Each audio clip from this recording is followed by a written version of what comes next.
같이 찬송하시겠습니다.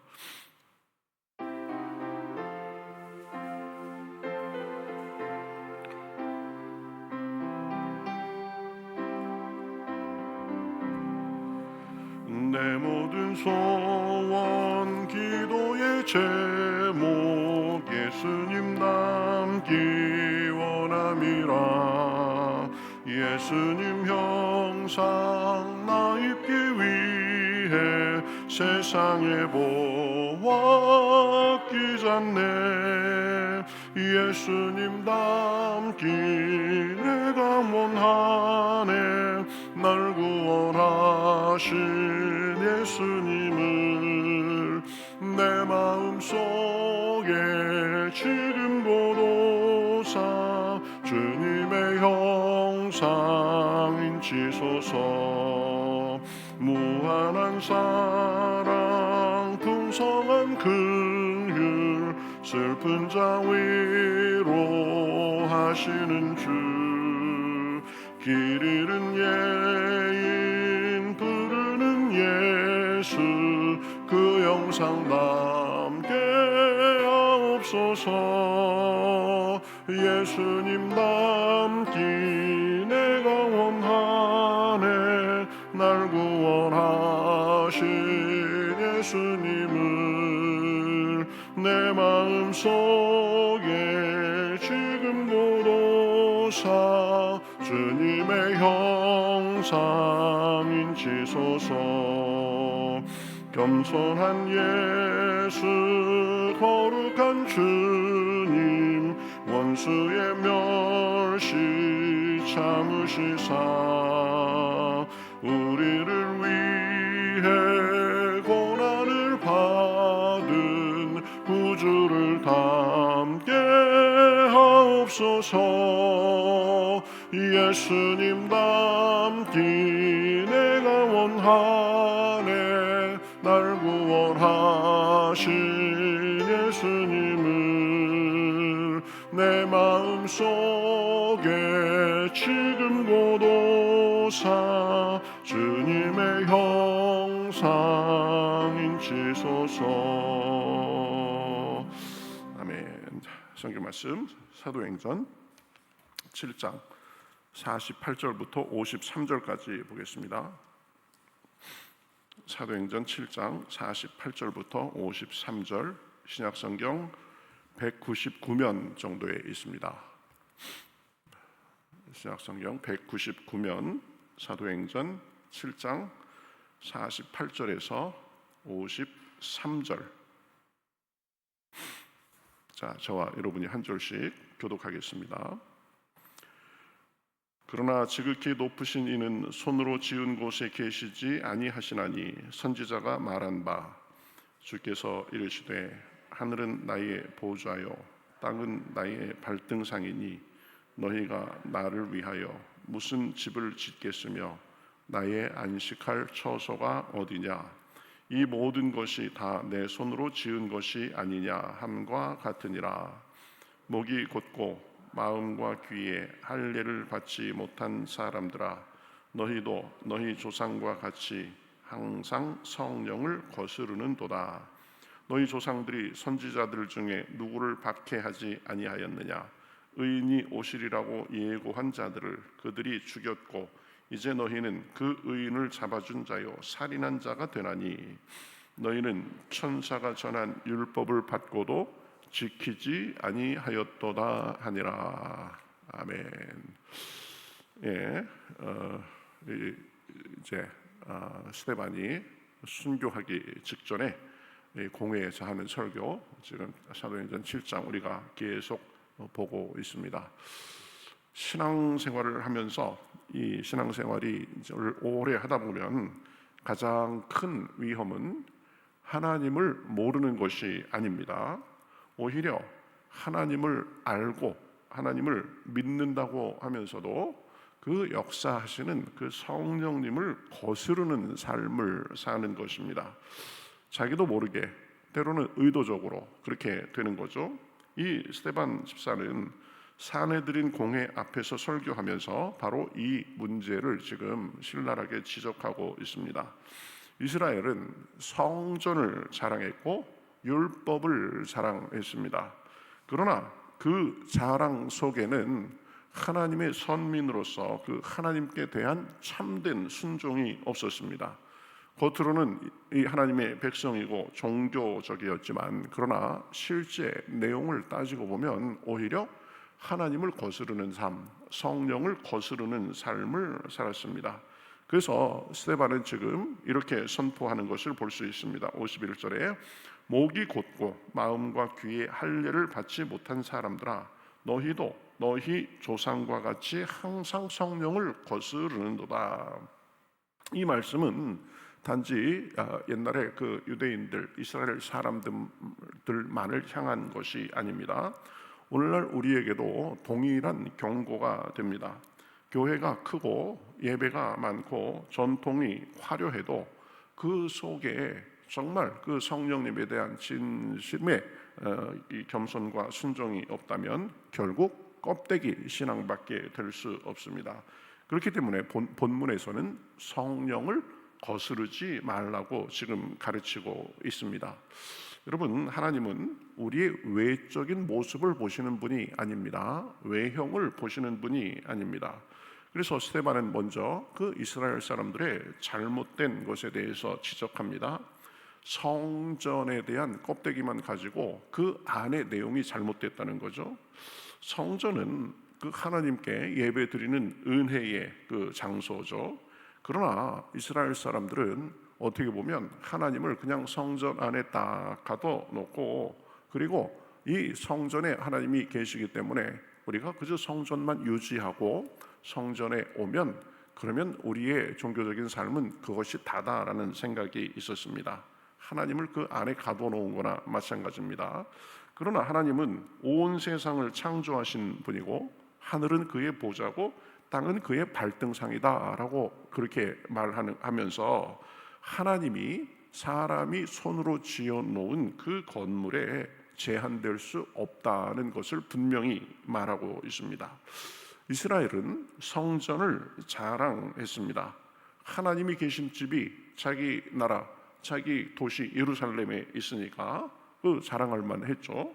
성전이 있으니까 자기들의 모습과는 상관없이 안전하다고 착각했습니다. 성전이 있으니까 하나님은 무조건 자기 편이다라고 그렇게 믿었습니다. 그러나 그것은 하나님이 원하신 모습이 아닙니다. 오히려 겸손히 이 순종하는 마음을 성전으로 삼으시는 것입니다. 겉으로 아무리 화려하고 또 그럴듯해 보여도 그 안에 진심의 섬김과 순종이 없다면 아무리 건물이 화려하고 겉모습이 대단해도 소용없는 것입니다. 우리에게도 이와 같은 위험이 있습니다. 교회 건물이 크고 시설이 화려하고 또 프로그램이 많다고 해도 성령님의 임재가 없다면 그것은 그냥 종교 행사장일 뿐입니다. 사람들만 헛되이 모였다가 헤어질 뿐입니다. 하나님은 건물이 아니라 외형이 아니라 사람들의 마음을 보십니다. 진심을 보십니다. 겸손의 섬김을 보십니다. 아무리 겉모습이 좋고 그래도 마음 없이 모였다 헤어지면 그곳에 하나님께서 기뻐하시고 역사하실 수가 없는 것입니다. 그래서 솔로몬은 이제 성전을 짓고 나서 이렇게 기도한 것을 볼 수 있습니다. 하늘과 하늘들의 땅이라도 주를 용납하지 못하겠거든 내가 건축한 이 성전이 어찌 능히 주를 용납하리까. 그렇죠? 솔로몬은 참 성전을 아주 잘 지었음에도 불구하고 그 건물이 하나님을 온전히 모실 수 없다라는 사실을 알았습니다. 그런데 그 후대 사람들은 이 고백과 이 마음을 잊었습니다. 성전이 있으니까 자기들의 이 삶의 모습은 좋지 않아도 다 괜찮다고 믿었습니다. 성전 하나면 모든 것이 다 통한다고 그렇게 생각했습니다. 잘못된 것입니다. 그러니 이 성전만 믿고 삶 속에는 하나님의 백성의 모습이 없이 살고, 그러니까 에레미야가 뭐라고 외쳤습니까? 에레미야 7장 4절에 보면 너희는 이것이 여호와의 성전이라 여호와의 성전이라 여호와의 성전이라 하는 거짓말을 믿지 말라 이렇게 말하고 있는 것을 볼 수 있습니다. 건물은 그저 표징일 뿐 하나님은 언제나 겸손하게 의지하고 순종하는 사람 안에 거하시는 분입니다. 하나님은 건물과 외적인 모습을 보시는 분이 아니십니다. 우리의 마음을 보시는 분이십니다. 마음을 성전 삼으시는 분이십니다. 그러니 성령을 거스르지 말고 겸손하게 섬기고 의지하며 이 순종으로 나아가야 됐습니다. 그런데 이스라엘은 그것을 가볍게 여긴 거죠. 오히려 그래서 마음이 지금 완악해졌다고 하는 것입니다. 그것을 정확히 보고 이 스데반은 선포합니다. 51절에 보면 목이 곧고 마음과 귀에 할례를 받지 못한 사람들아, 너희도 너희 조상과 같이 항상 성령을 거스르는도다 이렇게 말하고 있습니다. 여러분, 목이 곧다는 것은 고집스럽고 교만하다는 의미입니다. 마음과 귀에 할례 받지 못했다는 것은 겉으로는 종교적인 모습이 있지만 내면은 하나님께서 보시기에 받을 만한 것이 없다는 뜻입니다. 그들의 종교적인 열심이 실제로는 성령의 역사를 막고 있다는 말입니다. 여러분, 우리도 이러한 함정에 빠질 수 있습니다. 나도 모르게 완고한 사람이 될 수가 있습니다. 완고한 사람은 말씀을 들어도 자기 생각이 다 더 옳다고 생각합니다. 성령의 감동을 받아도 지금은 아니다라고 합니다. 아직은 나는 아니다라고 그렇게 스스로가 성령의 역사를 제한합니다. 마음을 열지 않고 합리화하면서 고집을 부립니다. 이것은 완고한 것입니다. 성령을 거스르는 것입니다. 성령께서 말씀으로 가르쳐 주셔도, 기도 중에 감동을 주셔도 내 사정은 다르다, 또 나중에 하겠다 이렇게 밀어내면 이것이 의도적이든 의도적이지 않든 성령을 거스르는 것이 됩니다. 결국 이러한 완고함으로 인해서 성령을 거스르고 하나님의 역사를 제한하게 되는 것입니다. 그러니 마음의 완고함을 버리고 순종으로 나아가야 됩니다. 그것이 여러분 나의 한계를 넘어서 영적인 새로운 차원으로 나아가고 잘 되는 길입니다. 마음이 완고한 것, 내가 스스로 모든 것을 재단하고 그러는 것, 이것이 성령의 역사를 제한할 수 있습니다. 바로는 마음이 완고한 사람이었죠. 그러니 모세를 통해서 10가지 재앙을 경험했습니다. 나일강이 피로 변하고 개구리가 온 땅을 덮고 파리떼가 가득했고 가축이 죽어 나갔습니다. 종기가 나고 또 우박과 메뚜기가 애굽을 아주 황폐하게 만들었습니다. 순종하지 않고 하나님을 대적하니 그런 일이 벌어진 것입니다. 그러나 바로는 완고해서 끝까지 자기 고집을 꺾지 않았습니다. 결국 어떻게 됐습니까?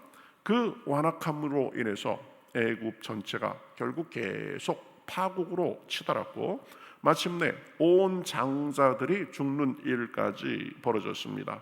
그러고 나서야 할 수 없이 하나님 앞에 손들고 이스라엘 백성들을 보내준 것을 볼 수 있습니다.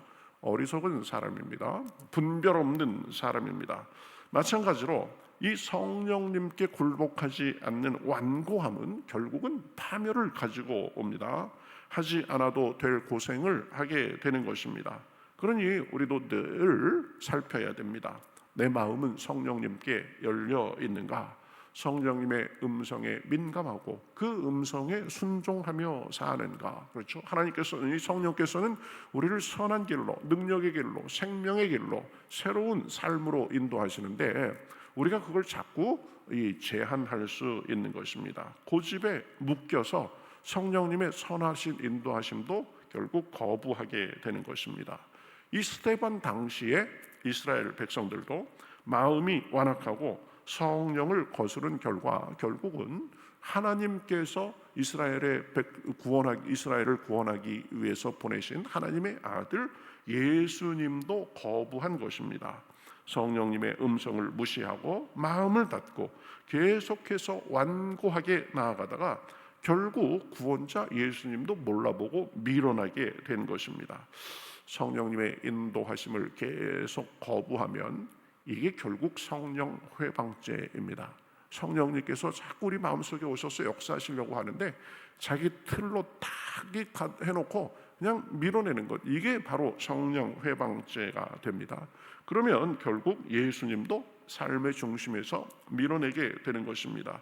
교회를 다니지만 실제로는 자기 욕망이 주인인 채로 그렇게 살 수 있습니다.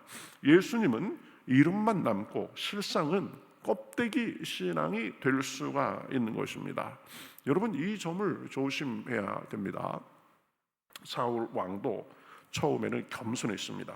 그러나 마음이 완고해지고 그에게서 성령이 떠나니까 두려움과 질투심에 사로잡혀서 그러다가 결국은 아주 초라하게 몰락했습니다. 다윗도 완전한 사람은 아니었습니다. 죄를 짓기도 했지만 사울과는 달랐습니다. 나단 선지자의 책망 앞에 회개했습니다. 그러면서 주의 성령을 내게서 거두지 마옵소서라고 간구하며 나아갔습니다. 자기 죄를 인정하고 긍휼을 구한 것입니다.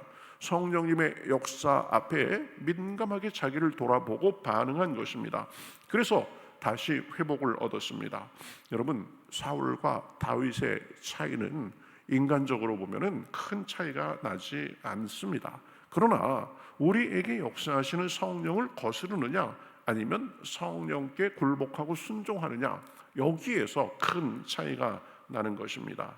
완고하게 성령을 거스르면 결국 예수님도 거부하는 자리까지 가게 되는 것입니다. 그러나 성령님께 순종하면 예수님이 내 삶의 주인으로 자리하시고 생명과 평강의 삶을 살게 되는 것입니다. 이 스데반 앞에 이스라엘 사람들은 회개에 이르지 못하고 더 완악해져서 성령의 역사를 거스리고 결국은 스데반을 죽이는 데까지 나아갔습니다. 그러면서 당시 사울은 아무런 양심의 가책도 받지 못했습니다. 여러분, 우리도 살펴야 됩니다. 성령을 거스르며 그저 껍데기뿐인 외형적인 그런 모습에 머무는 것이 아니라 성령께 순종하며 참 믿음으로 나아가야 됩니다. 주여, 말씀하소서. 제가 어떻게 할까요? 지금 이 상황에서 제가 어떻게 할까요? 자꾸 묻고 겸손히 듣고 순종해야 됩니다. 성령을 거스르는 길은 사망의 길입니다. 성령을 따르는 길은 생명과 평강의 길입니다. 여러분, 오늘도 기도하는 가운데 성령께 굴복하고 순종하는 삶을 살아서 삶에 주님의 생명과 이 평강이 넘치시기를 우리 주님의 이름으로 축복합니다.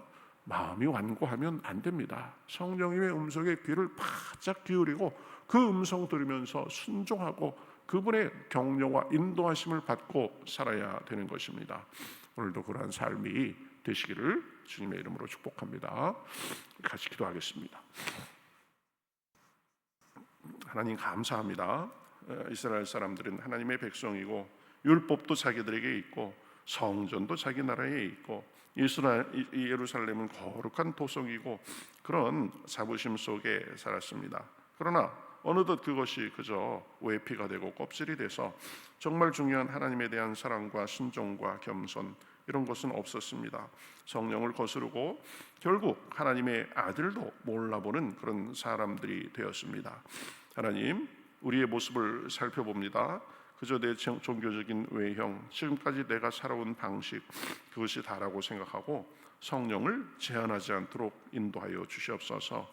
겸손히 늘 우리 마음속에 말씀하시는 그 음성을 듣고 그 성령님과 동행하며 순종하며 나아갈 때에 우리 삶에 생명과 평안과 하나님의 능력이 넘쳐날 수 있도록 주여 도와주시옵소서. 우리 마음을 늘 일깨워 주시고 순간순간 주님을 의지하게 하시고 그래서 우리 앞을 환히 밝혀주시는 그 하나님의 은혜의 삶을 살 수 있도록 함께하여 주시옵소서. 오늘도 기도 가운데 삶 가운데 은혜로 함께하실 줄 믿고 살아계신 예수님의 이름으로 기도하옵나이다. 아멘.